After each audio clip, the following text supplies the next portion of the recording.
el sistema endocrino. ¿Sí? Si está grabando. Hola, disculpen, es que no podía entrar a la clase. Ok. ¿Está grabando, Xiomara?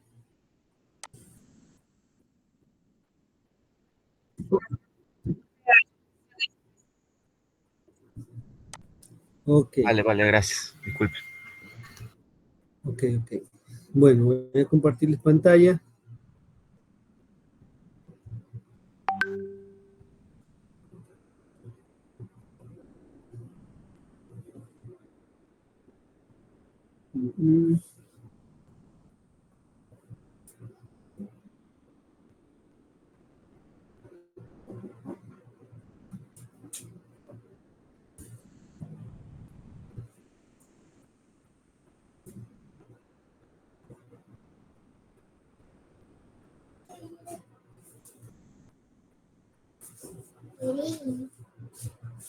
Se pueden ver ahí, ¿no?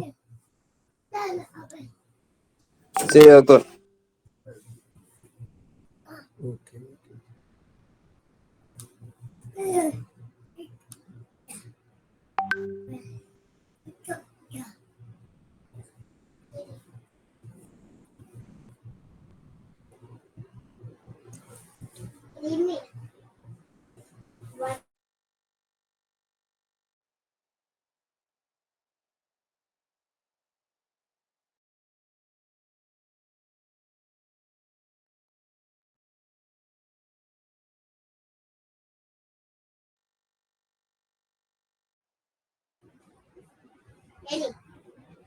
Ya, ahora sí.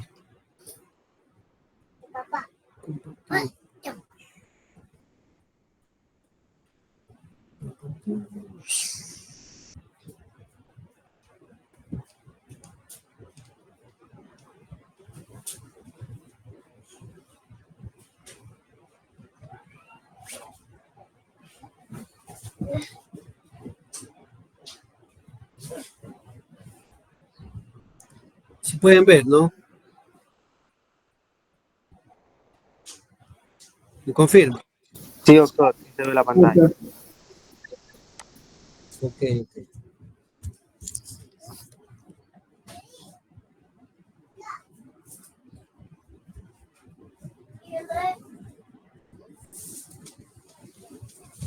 Bueno, vamos a ver algunas enfermedades endocrinas que afectan a las mascotas y es muy frecuente en la clínica diaria poder encontrar este tipo de anomalías. Sin importar la raza y, bueno, la edad, sí es un poco predilecto más encontrar este tipo de anomalías en pacientes gerontes. Pero bueno, también en la especie, hay unas especies que presentan un tipo de enfermedades hormonales y otras diferentes, ¿no? En este caso, bueno, vamos a ver algunas de las que son más comunes en nuestro medio y en la clínica diaria. Recordando que las hormonas son los mensajeros químicos, ¿sí?, del cuerpo que viajan a través del torrente sanguíneo hacia los tejidos y órganos, ¿sí? Ayudan en el estado de ánimo, crecimiento, desarrollo, en funcionamientos orgánicos y en su mayoría en el metabolismo y la reproducción. Para poder recordar tanto anatomía como fisiología, podemos recordar esto, ¿no? Que la mayoría de las hormonas se producen o se desencadena su producción en los órganos diana hasta llegar a los órganos diana en el hipotálamo y en la hipófisis, ¿sí? Y que la hipófisis tiene la hipófisis anterior o adenohipófisis y también tenemos la hipófisis posterior. En la hipófisis, bueno, antes de llegar el mensaje a la hipófisis, se producen las hormonas en el hipotálamo. El hipotálamo produce hormona liberadora de tirotropina, que es la TRH, hormona liberadora de corticotropina, que es la CRH, y hormona, la gonadotropina, ¿sí? Que es la GnRH, que son de las glándulas sexuales. En la glándula esta, por ejemplo, la GnRH, activa directamente a la posterior, ¿no? A la hipófisis posterior, donde va a irse para producir oxitocina y antidiurética. En el caso de la hipófisis anterior, tanto la ACTH como la TSH se producen por estimulación, ¿sí? Del hipotálamo, en este caso con la TRH y la CRH. Entonces, hay algo que se llama el feedback positivo. Feedback positivo es cuando los órganos están trabajando y tienen los niveles adecuados de la hormona. Pero estos, cuando ya llega su ciclo en la noche, en el círculo circadiano, ¿no? ¿Verdad? Donde se activan las hormonas, necesita reabastecerse y hay un feedback negativo donde carga la gasolina para de nuevo producir los diferentes tipos de hormonas. Este feedback positivo y feedback negativo. Entonces, ¿cómo es el mecanismo? ¿No? En el sistema nervioso central podemos tener primero en el hipotálamo, ¿verdad? Hay una neurosecreción de hormonas que activa a la hipófisis. Esta hipófisis envía hormona a las glándulas diana, las glándulas que específicas, ¿no? Si este TSH, por ejemplo, se estimulará ¿a quién? La TSH, ¿a quién estimula?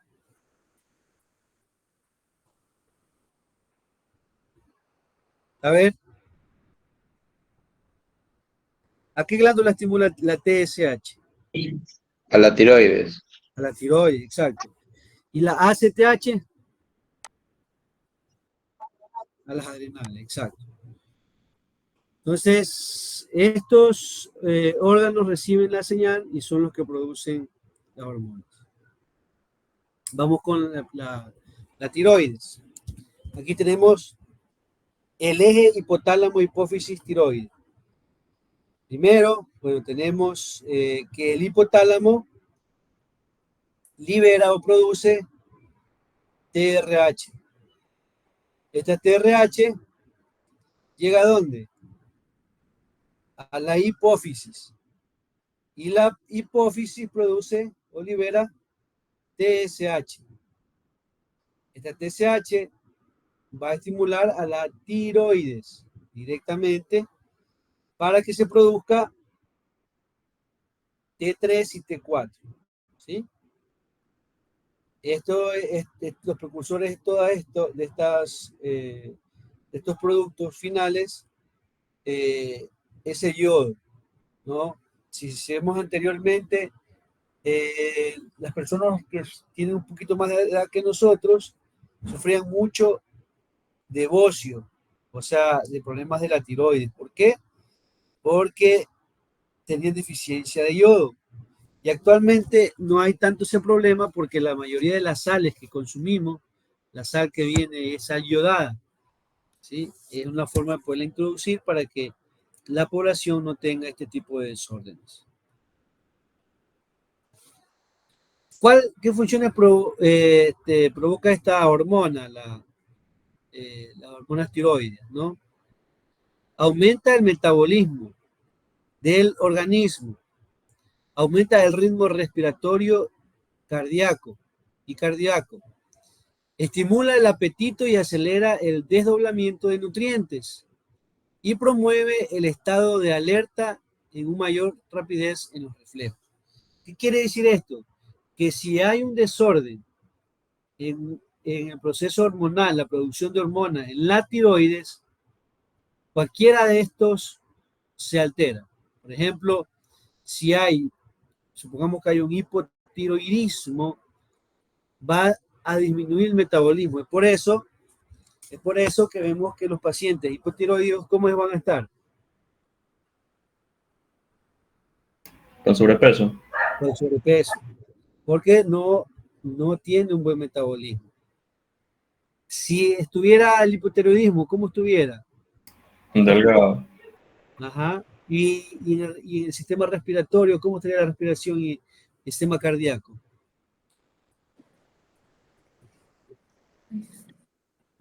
Hubiera una bradicardia, ¿no?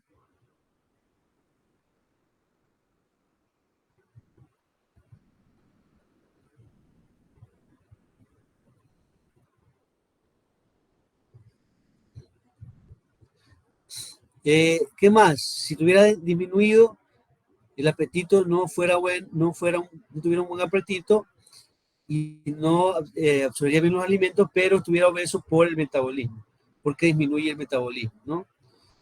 Y generalmente estos pacientes son pacientes que son muy somnolientos, pasan durmiendo, no les gusta estar moviéndose tanto, y generalmente es porque tiene hipotiroidismo, ¿no?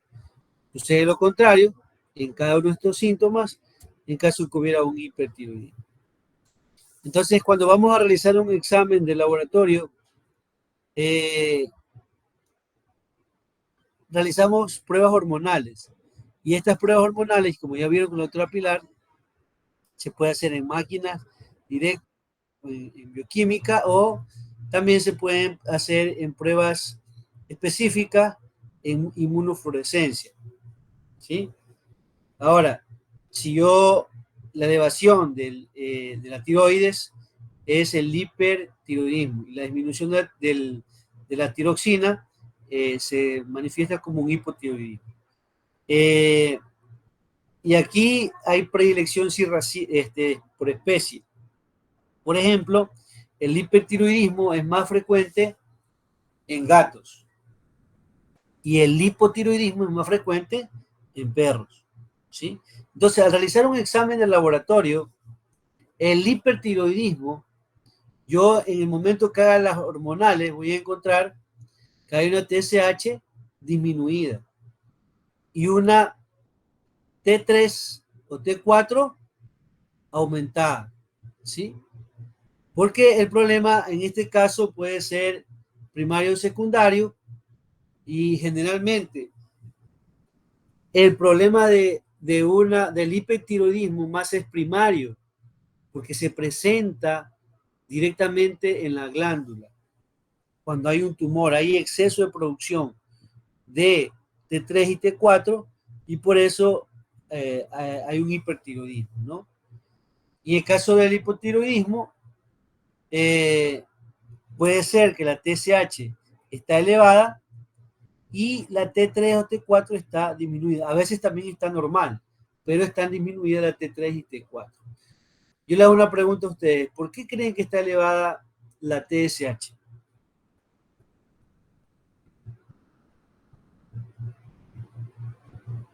Porque la glándula funciona normal. ¿Cuál glándula funciona normal? Yo O digo que es sea, porque no hay un buen funcionamiento de la tiroides. Ajá. ¿Y ahí qué pasa? Pues hace un efecto, un feedback negativo, positivo, Ajá. negativo. Ajá. ¿Cuál comenzará a trabajar más? El que produce ¿Cuál? ¿Cuál produce la TSH? la, aden- la Es porque tiro, la TSH es el precursor de la T3 y la T4. Ajá. Entonces, como no hay T3 y T4 normal en el organismo, ¿quién trabaja más? la adenohipófisis. La hipófisis, ¿ah? La hipófisis anterior. Comienza a trabajar más y a segregar más TSH. Por eso un examen de laboratorio, a veces, no siempre funciona esta fórmula, a veces va a estar normal, pero estará disminuida la T3 y T4. No llega, si hay, pero no llegan a los niveles adecuados para cumplir con las funciones en cada tejido y órgano de estas hormonas. Sí estamos, ¿no? Sí, doctor.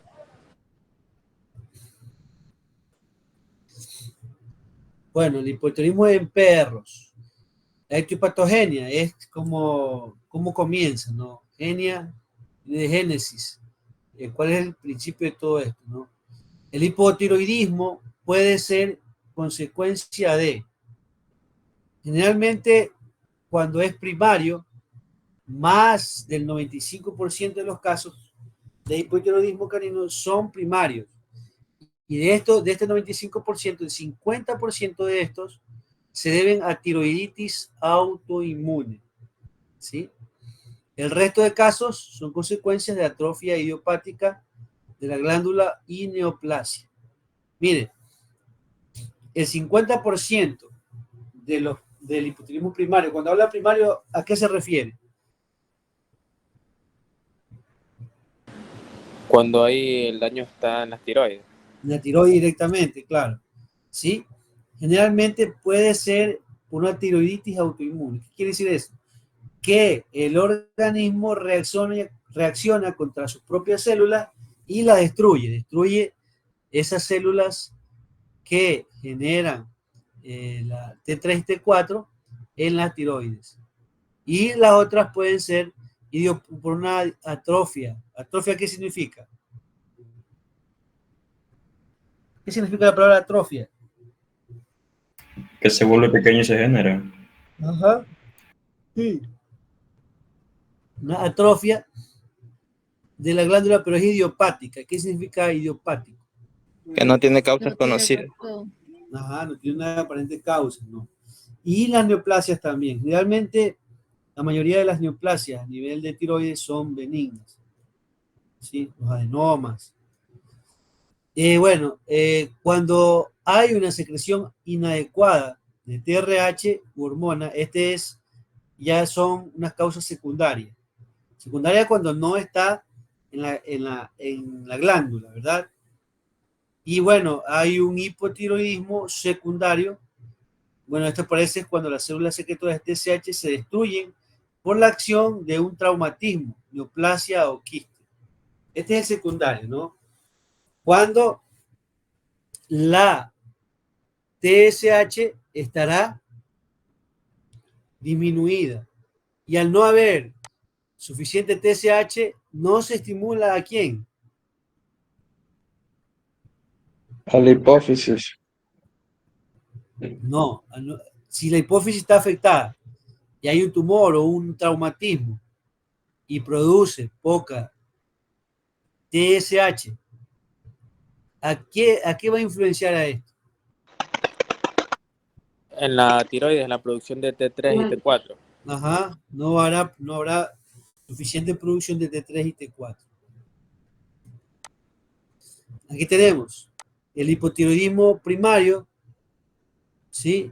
Tenemos que los niveles de TSH, ¿cómo van a estar? Elevados, Elevado. ¿sí? Y los niveles T3 y T4, ¿cómo van a estar? Bajos, disminuidos. Por más que haya TSH, trabajando para compensar, no lo va a llegar a lograr llegar a los límites adecuados. Ya, el hipotiroidismo secundario. ¿Dónde sucede el problema? Fuera de las tiroides. ¿Dónde específicamente? En la adenohipófisis.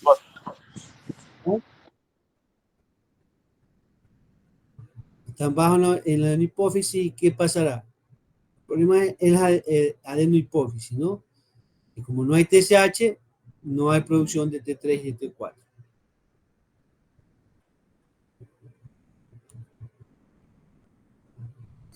Los signos clínicos de hipotiroidismo, como decíamos antes, ¿no? Hay letargo, hay intolerancia al ejercicio, aumenta de peso. Bueno, también en exámenes de laboratorio podemos ver que el colesterol está elevado, ¿no? Hay síntomas neurológicos. Generalmente, cuando hay hipotiroidismo, he visto a muchos pacientes que han tenido ACV, un accidente cerebrovascular, ¿sí? Muy frecuente este problema. Trastornos en el equilibrio, porque puede también afectar a la parte del cerebro, generalmente donde está el oído, en el centro del oído, y puede producir un daño vestibular, ¿sí? Hay convulsiones. Otra cosa, hay megaesófago, porque hay afección en la musculatura y el esófago se hace grande, por lo tanto la comida no va a pasar normalmente como debería. ¿Sí? Y va a haber regurgitaciones, ustedes saben cuáles son los síntomas de una regurgitación y un vómito. También en pacientes que tienen hipotiroidismo hay problemas dermatológicos. Hay alopecia bilateral, ¿sí? La alopecia bilateral es que no hay pelo en ambos lados de los flancos y también, bueno, la cola se le cae el pelo y parece cola de ratón. Como decíamos también en antes, puede afectar el sistema cardiovascular. Vamos a encontrar generalmente una bradicardia.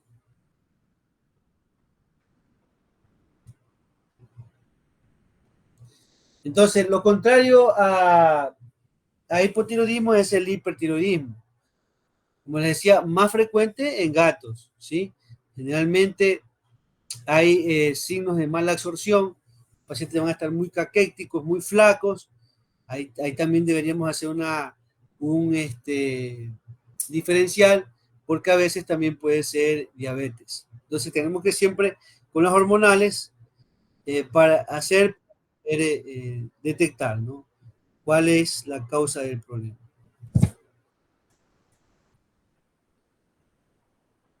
Las glándulas paratiroideas.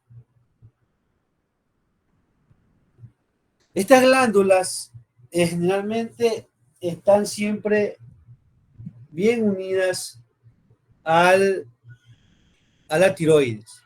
Y muchas veces, cuando hay tumores, tenemos que extirpar las tiroides y a veces hay cirujanos que se vuelan esos pequeños órganos. Son del porte de una lenteja, color blanquecino, está muy irrigado y cuando sacamos la tiroides hay que dejarlas porque las paratiroides son las que mantienen los niveles de calcio. Podemos ver ahí, cuando un paciente necesita calcio, se activa estas células de la paratiroides y produce PTH o paratormona que estimula a que los condrocitos envíen calcio, buscan más calcio y lo envíen al torrente sanguíneo.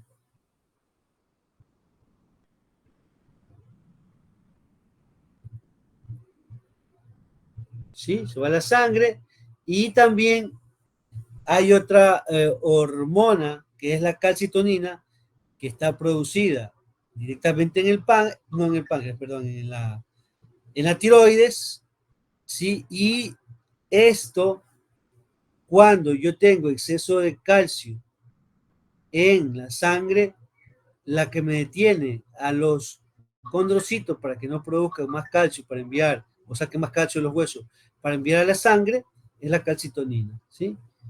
Entonces, cuando ya hay exceso, la calcitonina comienza a hacer efecto, ¿no? Aquí podemos ver una glándula tiroides, realmente están al lado de la tráquea y es bilateral, están bien irrigadas, pegadas siempre a los vasos sanguíneos, a las yugulares y hay que tener mucho cuidado en el momento de cuando se opera y se las extirpa de no seccionar algún vaso importante, algún vaso sanguíneo.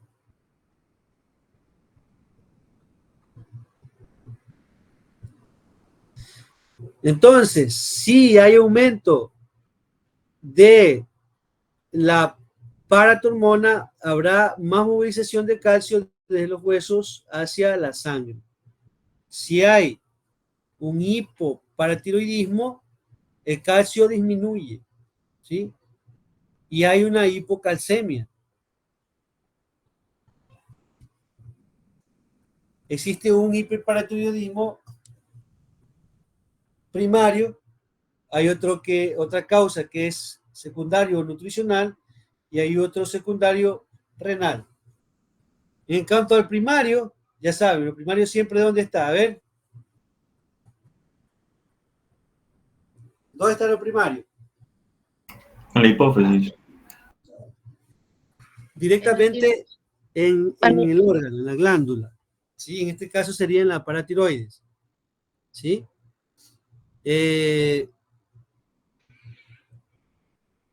Y especialmente sucede esto cuando hay algún tipo de tumor.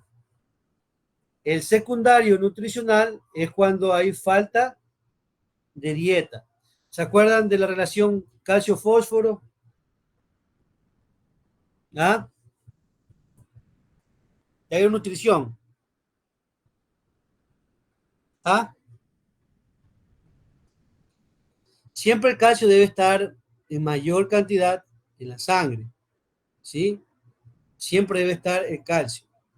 En este caso, cuando hay dieta pobre en calcio, el fósforo está aumentado y aumenta la producción de PTH para compensar esa pérdida de calcio, para movilizar calcio de los huesos hasta el torrente sanguíneo. Y secundario renal, cuando hay alguna afección, una enfermedad renal, o insuficiencia renal crónica, los riñones no pueden filtrar y excretar el fósforo. O sea que el fósforo estará circulando en el torrente sanguíneo en mayor proporción. Entonces, vemos que tanto en el primario, secundario nutricional y el renal, la PTH se va a elevar. A ver, va a haber movilización de calcio de los huesos hacia la sangre. Calcio elevado. En el caso del nutricional, hay deficiencia de calcio. O sea, no hay un aporte para decir que hay depósitos porque ha comido y ha recibido el aporte necesario. Sí, no lo hay. Entonces el calcio estará bajo. ¿Sí? Y en el secundario renal estará aumentado el calcio. ¿Por qué? Porque en ambas aumenta la PTH.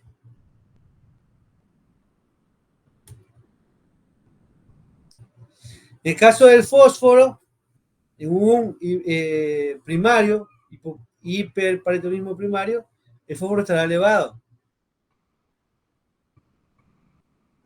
¿Sí? Y en el caso del secundario renal, ¿sí? El calcio también estará elevado, ¿no? Y el fósforo, ¿cómo estará el fósforo? Elevado. En el renal, ¿no? ¿Por qué? Porque en este caso los riñones no pueden filtrar el fósforo. Por eso vemos cuando hacemos un examen de laboratorio, el fósforo estará elevado. Entonces, al organismo querer compensar esa relación de calcio-fósforo, que mayor sea el calcio, va a producir más PTH para que aumente la producción de calcio.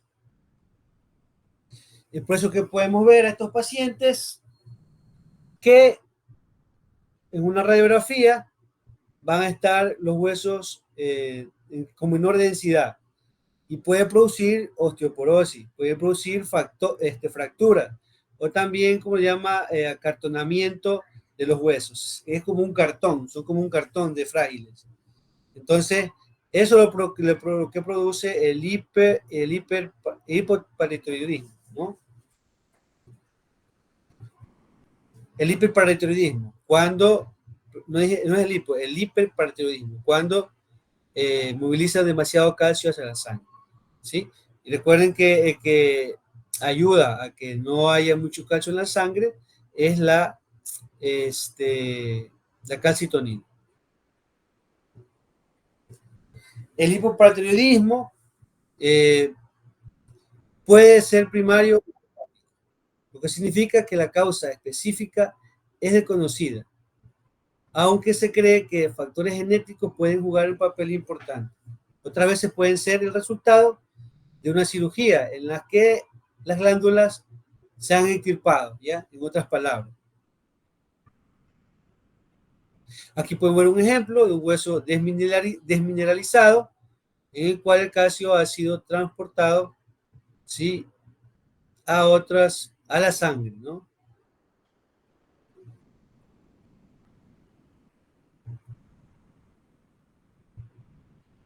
Se me salió.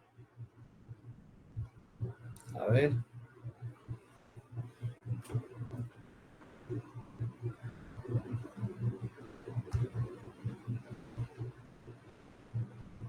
¿Cómo vamos de aquí? ¿Estamos acá? ¿O están durmiendo? Aquí estamos, doctor. Yo sé que es un poco complicado, están pensando en la fiesta, en el baile. Esperemos un poquito más y atendamos porque esto es muy importante que ustedes sepan, ¿no? Sí, estaban viendo la pantalla, ¿no? Sí, doctor.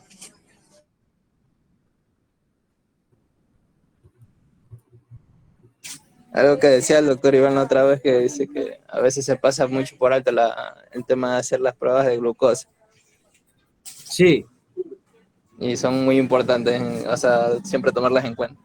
siempre, siempre.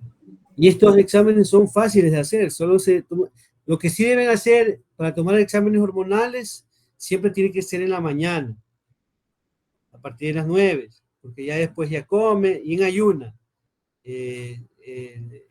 Se comienzan a funcionar más las hormonas y pueden ser un falso positivo o un falso negativo. Entonces es importante hacerlo en la mañana.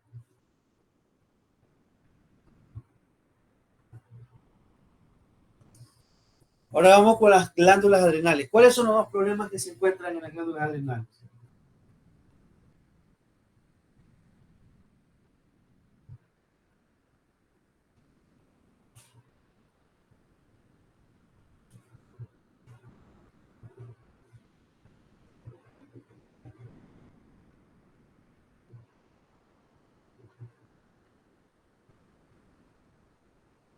A ver, ¿cuáles son los dos problemas que puede haber en adrenales? Hiperadrenocorticismo e hipoadrenocorticismo. Addison y Cushing. Addison y Cushing. Ya, exacto. También hay tumores que afectan a las catecolaminas, en este caso, que se llama un feocromocitoma, que también producen mucho estrés. ¿Sí? Ya, entonces, el eje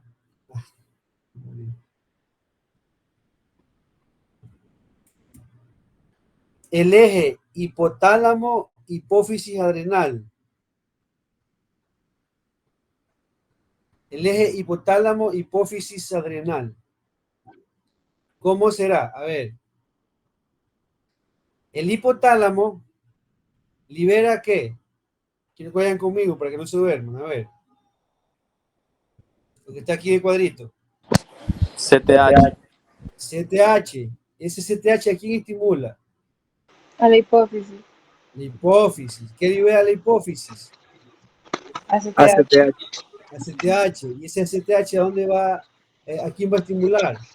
A las adrenales. A las adrenales. A las adrenales. ¿Sí? Y en las adrenales se estimula en dos partes. ¿Sí? Las adrenales constan de una corteza y una médula, la zona cortical y la zona medular. En la zona cortical tenemos la zona glomerular, donde se produce la Aldosterona. aldosterona, los mineralocorticoides. Y en la zona fascicular se producen los corticoides, como el cortisol, ¿sí? Y también esta ACTH estimula a la médula del adrenal, ¿no? Donde se producen dos tipos de hormonas, que son la adrenalina y la noradrenalina. Adrenalina y noradrenalina, ¿sí? Cuando los tumores son en la médula, es allí donde se producen los feocromocitomas, ¿sí? Entonces, esta de acá, el cortisol, que son los corticoides, ayudan en esto, ¿no? Este inhibe el sistema inmune, inhibe el crecimiento, incrementa la glucosa, Por eso es cuando hay un síndrome de Cushing, puede haber hiperglucemia en los pacientes. Inhibe la reproducción y también altera el comportamiento. Funciones de la ACTH. ¿Qué hace la ACTH? Regulación del metabolismo. ¿Equilibra qué? El sodio y el potasio. ¿Sí? Por ende, la presión arterial. Influye en el desarrollo y secreción de andrógenos. ¿Sí? Y la médula, modula el sistema inmunológico. Aquí tenemos, ¿no? Esta enfermedad de las glándulas. El hiperadrenocorticismo también lo conocemos como síndrome o enfermedad de Cushing. Y el hipoadrenocorticismo lo conocemos como Addison. Cuando yo hablo de hiper, ¿a qué se refiere? Relacionado A un con aumento. Ajá, aumento de cortisol. Y cuando hablo de hipo o Addison,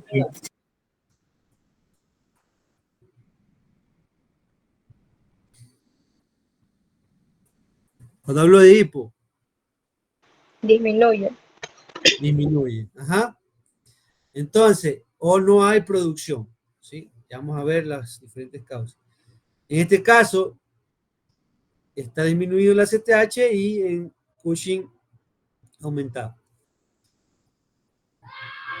El hiperadrenocorticismo. Las causas pueden ser endógenas y exógenas. ¿Sí?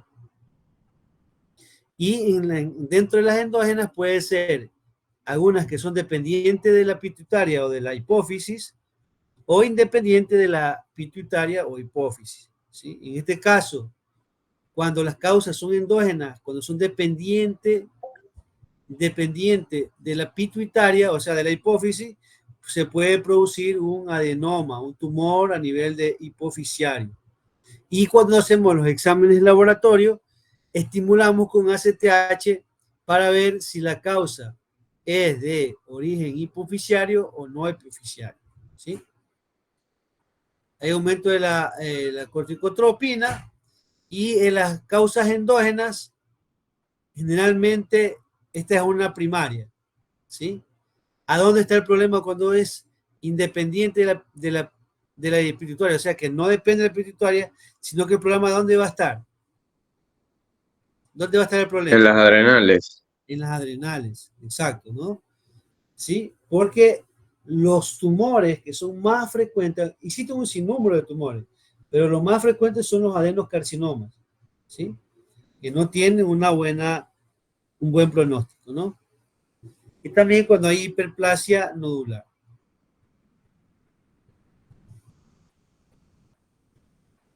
Entonces, recuerden que la mayoría de enfermedades, podríamos decir, hormonales, tienen las 3 P. Poliuria, polidipsia y polifagia. A ver, poliuria, demasiada micción, habrá mayor cantidad de consumo de agua. Y hay ese síndrome de pica que el paciente come y no se llena. También puede haber hepatomegalia, extensión abdominal, anestro, atrofia testicular, atrofia de músculo esquelético, osteoporosis, síndrome de Horner, porque hay afección a nivel también nervioso, neurológico. ¿Sí? Generalmente estos signos sistémicos pueden conllevar a otros problemas también. También podemos encontrar signos cutáneos como alopecia bilateral. Se diferencia a una alopecia por ácaros que las hormonales no producen prurito, no le pica al paciente, ¿sí? Adelgazamiento de la piel, pérdida de elasticidad, calcinosis cutis, hiperpigmentación, hiperkeratosis, seborrea, mala cicatrización, hipodermia secundaria y también hay comedones. Aquí tenemos un paciente, no sé si han visto este tipo de pacientes, típicos de un perro con síndrome de Cushing. Hay exoftalmo, o sea que hay los ojos, hay protuberancia de los ojos, salen de su órbita, como que son un poquito más ojones, ¿verdad? Porque aumenta la presión, hay depresión, la grasa corporal disminuida, deshidratación, hay problemas de un 5% de calcinosis cutis, infecciones, prurito de 25%, hay hiperpigmentación, no sé si se ha dado cuenta de ese color negruzco que ven en los pacientes, hay alopecia bilateral en un 80%, o sea, de este lado, de este flanco y del otro. Cuando usted vea esto, probablemente puede ser algún problema hormonal. Hay atrofia muscular porque hay consumo también de tejidos, de los músculos. Hay la polifagia, polidipsia, por lo tanto habrá también poliuria. Hay moretones, ¿sí? Y estrías también en este tipo de pacientes. Esto es un paciente típico que tiene síndrome de Cushing.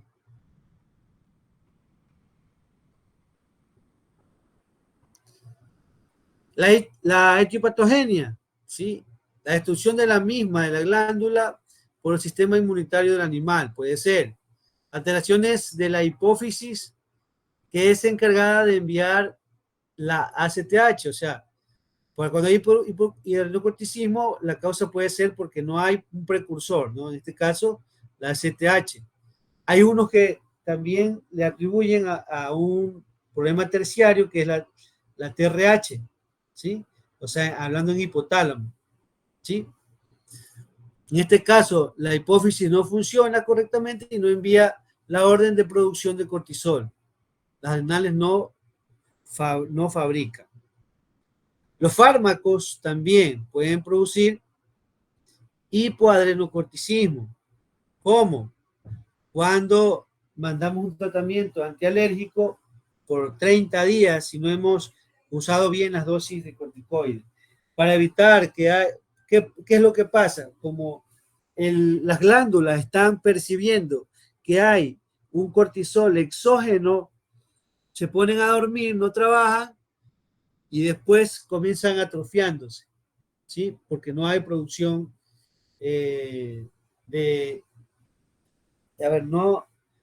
no hay producción de la ACTH, ¿no? Perdón, no hay producción de cortisol, ¿sí? Entonces, esas son las causas, ¿no? Y generalmente, cuando damos muchos fármacos todos los días y no lo regulamos, los corticoides, primero hay síndrome de Cushing y este síndrome de Cushing se convierte, porque esto es algo iatrogénico, o sea, culpa del doctor que no supo explicar bien, y luego se produce el síndrome de Addison. Aquí tenemos, se dice que hay estudios que en perras no castradas, no ligadas, es muy frecuente encontrar Addison. Una de las manifestaciones de Addison también es cuando hay desbalances en el potasio. Hay una hipercalemia y hay una bradicardia. Algunos casos hemos descubierto así cuando vemos un paciente que tiene bradicardia, y enseguida lo ponemos en nuestros diferenciales para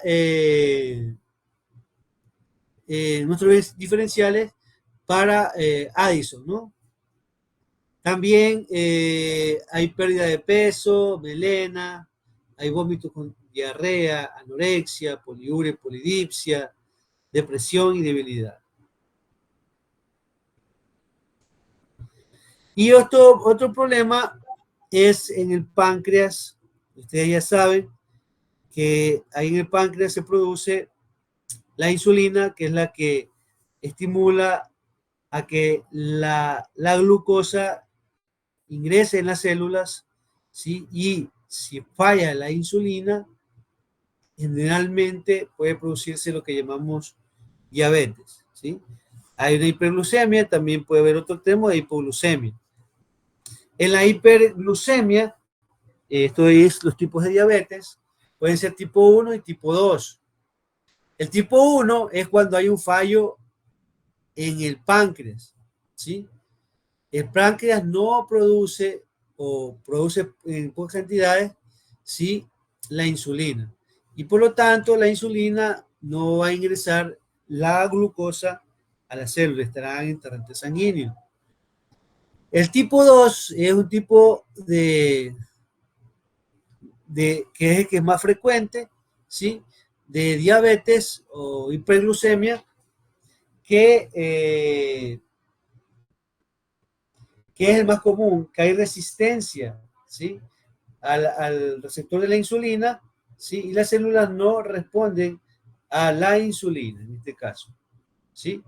Y generalmente una forma de poderlo diagnosticar es mandando a hacer, bueno, los síntomas son evidentes, el perro o el paciente baja mucho de peso, tiene polidipsia, poliuria, porque tiene demasiada glucosa en su sangre, sus riñones no han podido, han perdido la capacidad de poder transformarla, de poder metabolizarla,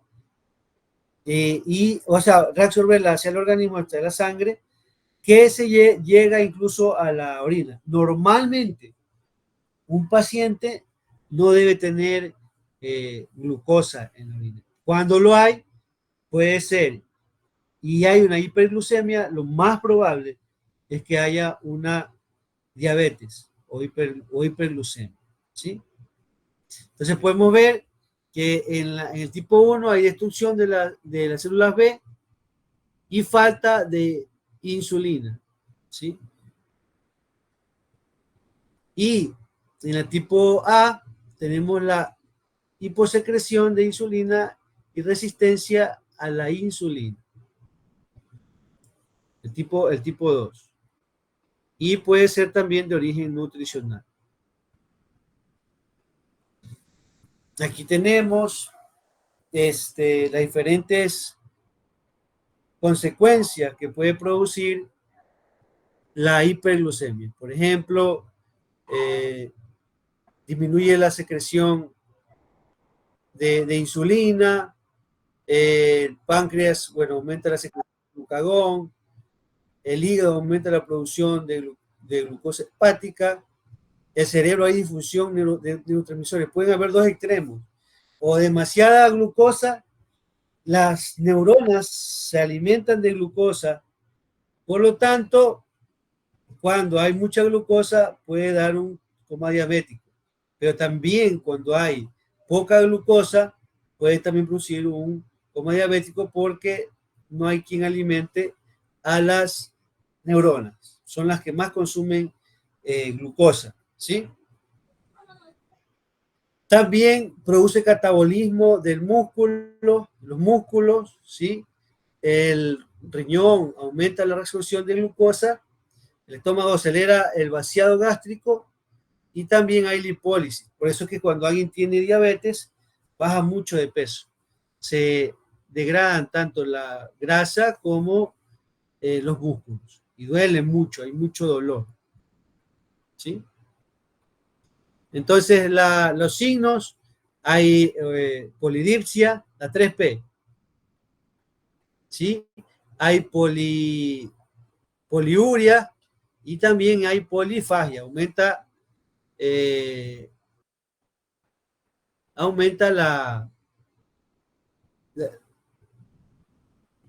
la dieta, ¿no? Tiene más hambre, va a querer compensar esa pérdida de glucosa.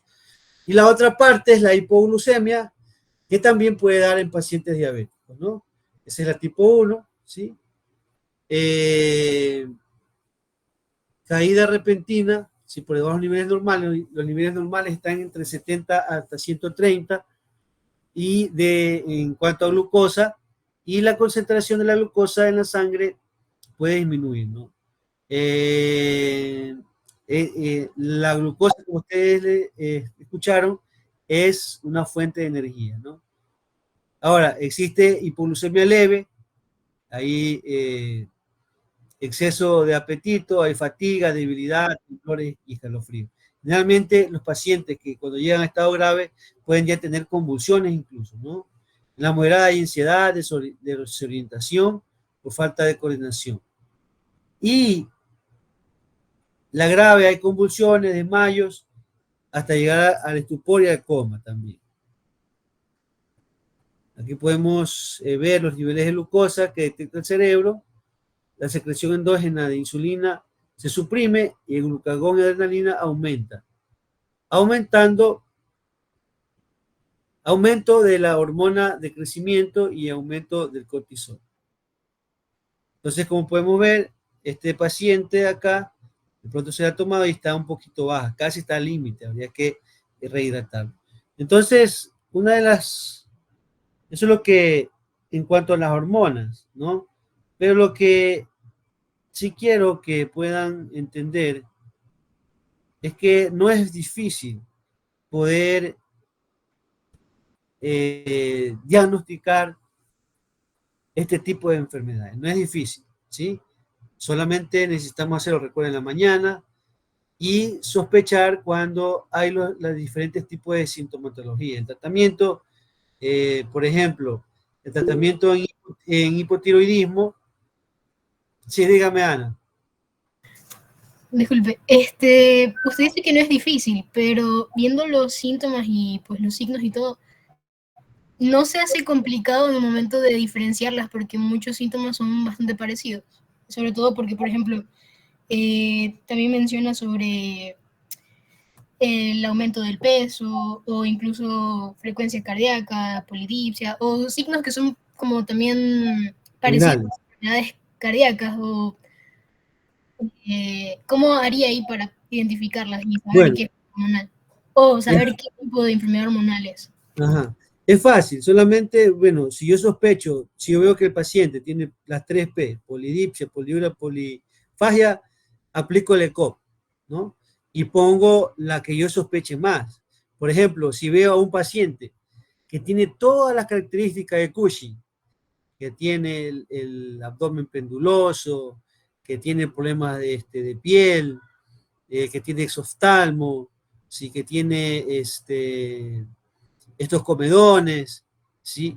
Entonces yo lo pongo en mi diferencial, o como en mi diagnóstico presuntivo, pero en mis diferenciales puedo poner diabetes, puedo poner Addison, ¿sí o no? Puedo poner si diabetes o Addison y otra enfermedad, ¿no? En este caso, lo que a mí me demuestra es el examen hormonal. Y eso también debemos tener cuidado, tomarlo siempre que el paciente esté bien, ¿no? Que no esté tanto estresado. Y mando a hacer siempre los protocolos en la clínica. Un perro viejo, porque generalmente a los jóvenes casi no les da, a menos que sea algo congénito.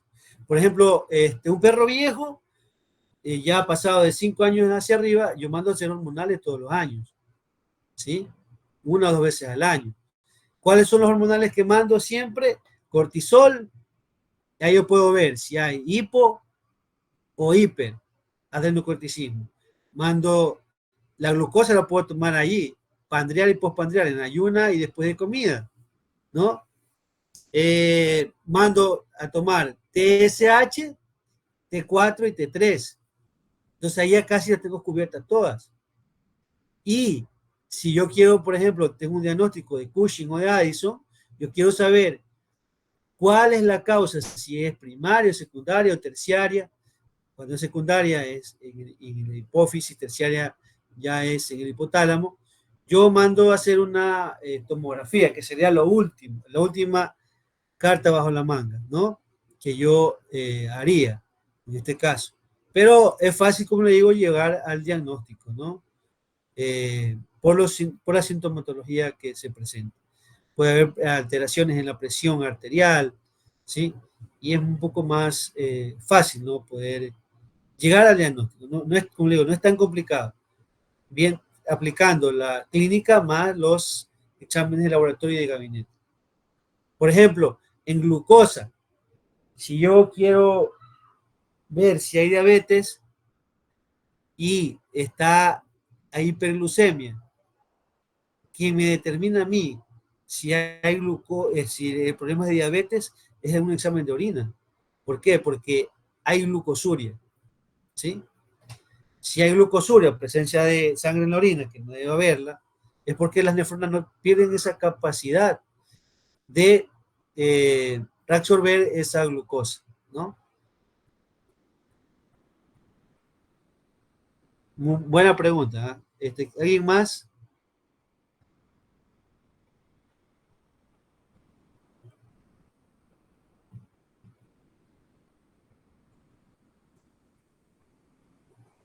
¿Otra pregunta, sugerencia?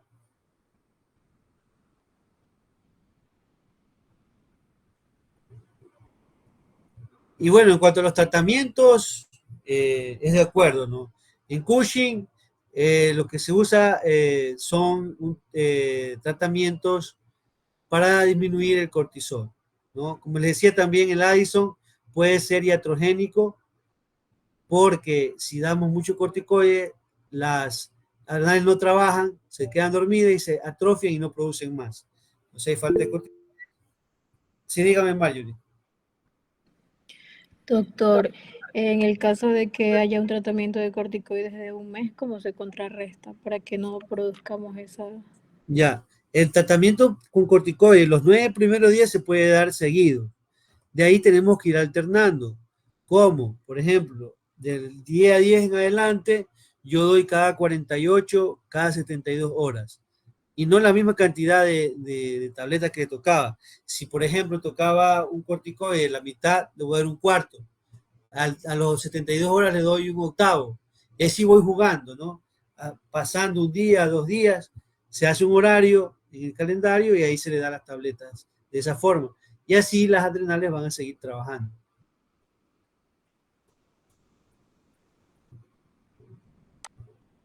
Ok, sí.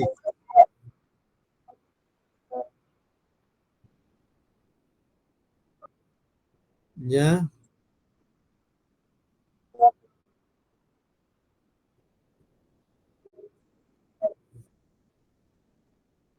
ya,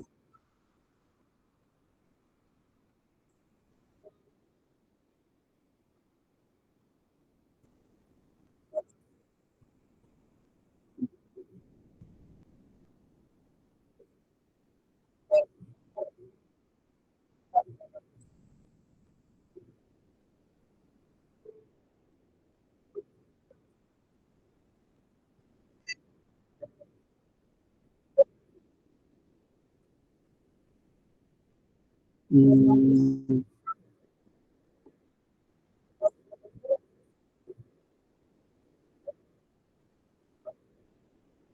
claro,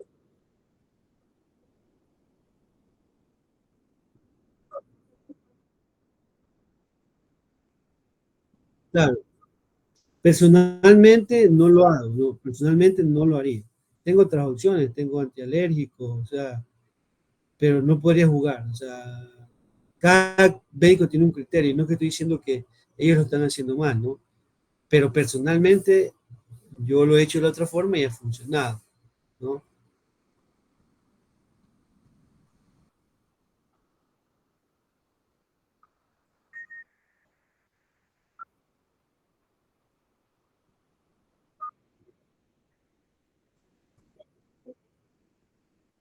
Sí, sí.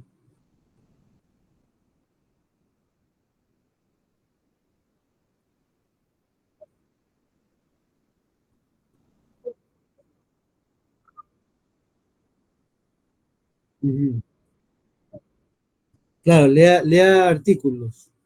Lea un artículo y es lo mejor, ¿no? Puede ser que yo esté equivocado, o ella, pero los artículos le van a decir, la medicina basada en evidencia, qué es lo mejor, ¿sí? Yo esto, bueno, esta forma lo vi en la maestría, bueno, lo dio el doctor Pablo Mazú, un muy buen docente referente de América, de Latinoamérica, que hacía ese tratamiento, ¿no? Pero bueno, habría que buscar algún artículo que desmienta o que asevere que sí se puede usar. Pero por lo general, la mayoría de Addison es iatrogénica, es por usar este tipo de protocolos. Igual voy a averiguar cualquier artículo y le envío. Para ver si yo estoy equivocado o está mal el tratamiento que está dando ella.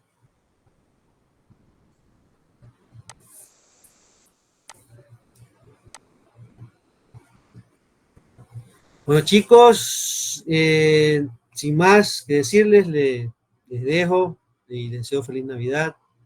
Gracias por estar asistiendo acá. Hoy esta tarde estuvieron conectados todos. Y me ayudan con el video de la clase, por favor. Díganme.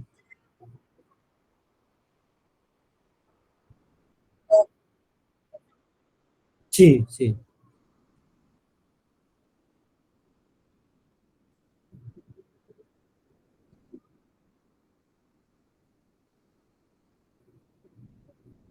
Ya. Ya, en pancreatitis, cualquiera de ellos tiene que hablar. ¿Qué es la pancreatitis? Fisiopatología, sí, fisiopatología, etiopatogenia, tratamiento.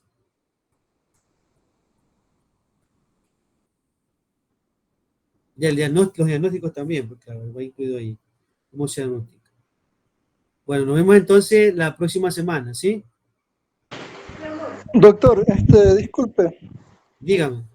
Lo que pasa es que yo entré 10 minutos después de la clase cuando estaba hablando de hipotiroidismo. Dígale No a sé la si puedo compañera, justificar la falta. a la ¿Mandé? compañera, a la compañera que le justifica ahí. Él es su Ah, ya, nombre. listo. Gracias, doctor. Ok. ¿Alguien más?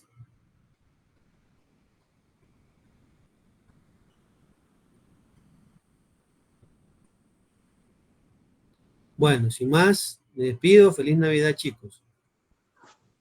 Doctor, feliz Navidad igualmente. Feliz Navidad, doctor, igualmente, me hace bien. Feliz Navidad, doctor. Feliz Navidad. Igualmente, doctor. Ok.